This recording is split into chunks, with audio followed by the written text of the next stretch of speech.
Cohen as his own man. The Trump loyalist breaking his silence also seems to be breaking free in a real way. That's George Stephanopoulos talking about this morning. ABC News on Good Morning America had an exclusive interview with Michael Cohen, Donald Trump's personal lawyer. Stephen Roberts joins us, ABC News political analyst. Stephen Roberts, hot off the presses. What'd you make of that interview, and what do you think, reading the tea leaves of what he said?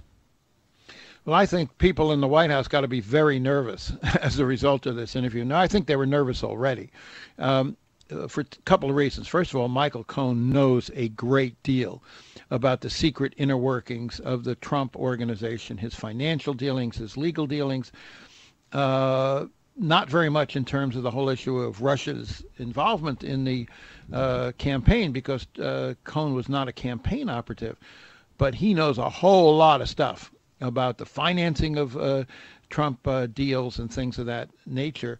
Secondly, he feels mistreated by Trump. He wanted a job in the administration, never got one. And so, and thirdly, he's got a young family. He's facing very serious legal jeopardy. There would be a lot of incentive for him to cooperate with prosecutors, and in exchange for much more lenient treatment. So this is a significant development. We knew that Cohen was out there as a threat to Trump, and this only solidifies that impression. You know what amazes me about this Michael Cohen story?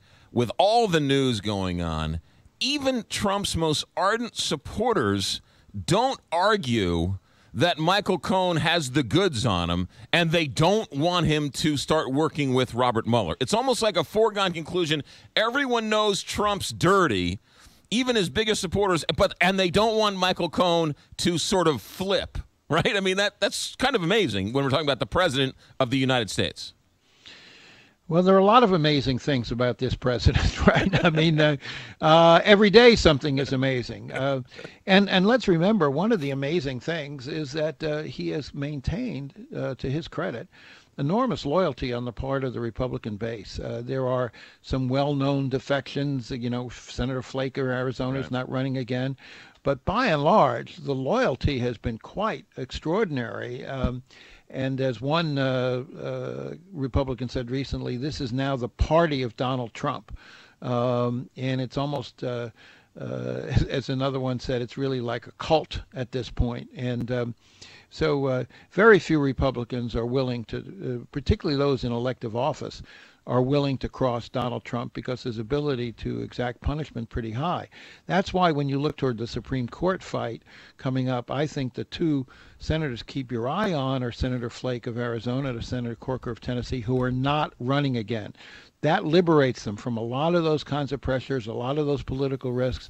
Both of them have been very openly willing to be highly critical of this president. And that's where the potential for defection could come from. But you know what? Democrats are trying to gin up support and create this outrage. I find it falling on deaf ears. Where was the outrage in 2016 in the presidential election? If you were really concerned about Roe versus Wade and about the court, you would have got out and voted in 2016. You wouldn't be complaining about it now. Well, that's an excellent point. You and I have talked about this over the years, that one of the failings in the Clinton campaign was to generate the kind of excitement and enthusiasm you're seeing now among Democrats. And the fact is that who gets to pick Supreme Court justice is the single most obvious consequence of any election. And in fact, we knew, because the seat had been kept, the seat of Antonin Scalia had been kept open by Republicans, we knew that whoever was president would immediately have a Supreme Court decision. It's always been true that the court is a more highly motivating issue for conservatives and liberals. We saw that in the exit polls. People who said that they were motivated to vote, in part because of concerns about the court, much more likely to vote for Trump than for Clinton. And this was and Trump was very shrewd in crystallizing this issue during the campaign. There are a whole lot of people who didn't like Donald Trump, still don't like Donald Trump, think he's a blowhard and a mercurial, impulsive character. But when it came down to it, they'd rather see Trump's pick on the Supreme Court than Hillary Clinton's. And the fact is, when you go back to Roe v. Wade in 1973, since then, the court has been a more galvanizing, more energizing issue for conservatives and Republicans, for conservatives and liberals.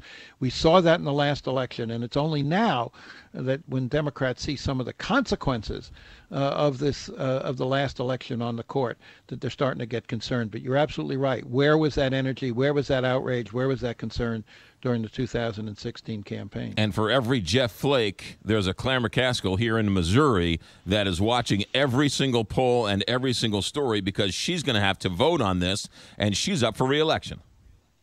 Absolutely. She's one of at least 6 Democrats running for re-election who are vulnerable. Let's remember 3 Democrats voted for Neil Gorsuch a year ago or 15 months ago. Heidecamp of North Dakota, Manchin of West Virginia, Donnelly of Indiana. Then you add Claire McCaskill, you add John Tester in Montana, you add Bill Nelson in Florida.